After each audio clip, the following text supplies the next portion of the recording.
nalingera nkubiza abazaire abali eyo nti wobanga ng'olina ky'olitandikawo mpola mpola tambulanga n'abaana bo mpola mpola bategeere iwo beege iwe otambulira otya okoze otya. Omukyalo oyo ng'ajja yafuna looni twagula duuma mu tawuni Eiganga, twatambuza duuma kunkyo abantu banywere ku caayi.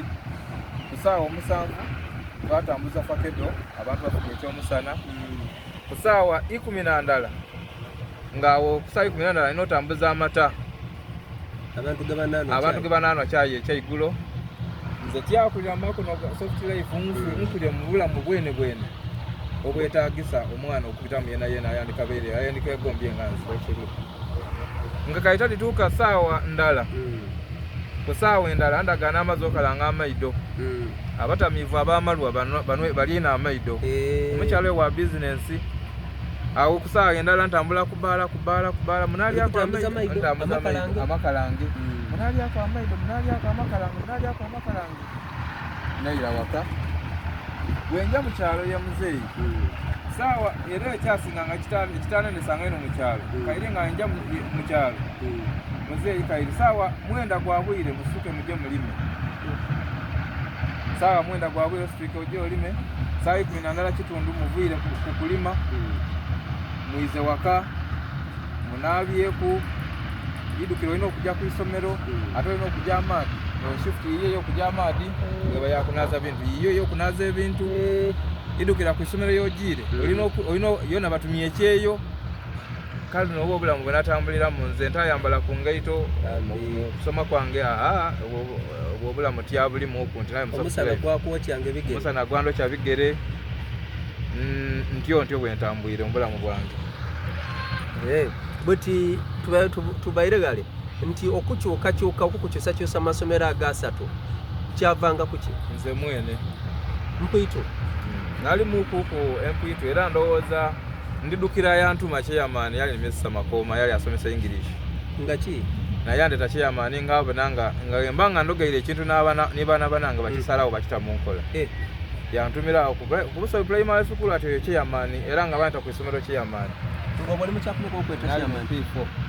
owa P4 gwe waliko ddobwa kyeyamaani nga ndi kyeyamaani olwafuja gye nali nayo baida alina inafuja yange era nfaayo mu kusoma kwange kuba era nalinga mbakola bulungi era ng'essomero lyenvuireku buli omu akati omwana ono avuire ku isomero kuno lwaki nsonga ki era nga basomesa baterino nga Mr. Matege nga baterino okunonerezaako lwaki wava wano Buti P1 wagitandikira wagenda? P1 nagitandikira nerabira okubera isomero. P1 nagitandikira ku isomero irina Kigaawo oba kati baleta lyali okuzimye wesire lyawe opozirimu eri akalina ayansomesa P1 yali Isaka ngawo abasomesa abo n'abaali abeira yansomesa nasale ni P1 era olunaku lwe bantwala ku P1 nga tiri kwenda kujja bulungi ku isomero ife twapimanga mukono guti ng'opima mukono guti aye nga nkole nti nga guleke gutuuka nga twenda mukono gutuuke iwe ogubise eno yankone guleke gutuuka bankole ati nkaali mwana era wali wafuuke nga negomba ino okuba ni mama wange waka buti ayaha ekikutoola ku isomero eryo okukutwalako waira ku isomero kyalero awo navaonera kubeera Busowo nasomera ku Busowo bibiitu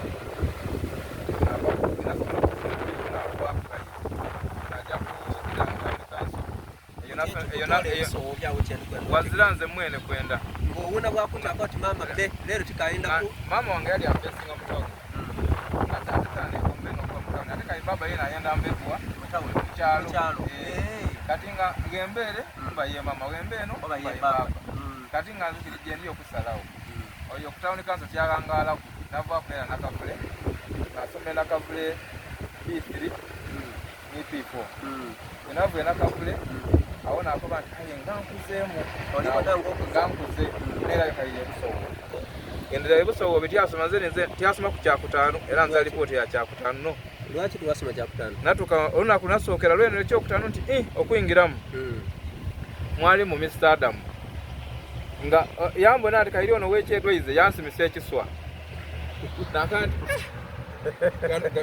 olunaku lweno lwenze ku isomero nti bakusimisa kiswa yansimisa ekiswa nakanti abesi isobolega no naira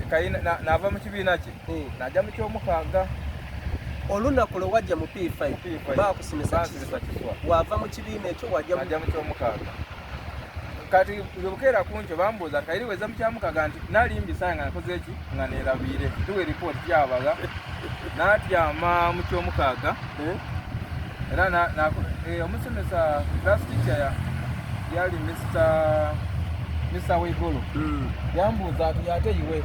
lwaki ye mu kyomukaaga nga teduzi bali ku kyokutaano kanti imwe kimwenda basemba mundeke mu kyomukaaga nkole ki nsembe ndi mwenda ku basemba muleke wakirinze ensembe. Katonda yankola bulungi n'aba nga ndi mugezi n'akola bulungi n'aba nga amaze omusanvu omukizi omulungi ogwaliwo n'aba nga niko bapayiniya ba youth okusomera mu Uganda eya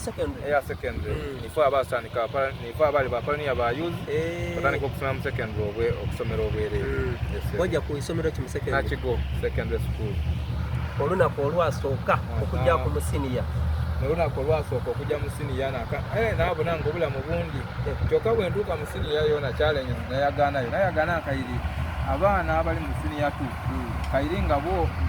butono ate kairi nga nze ndi mukulu iwe wa siniya wanu era ekigambo omunyongo kyali kimusa bubi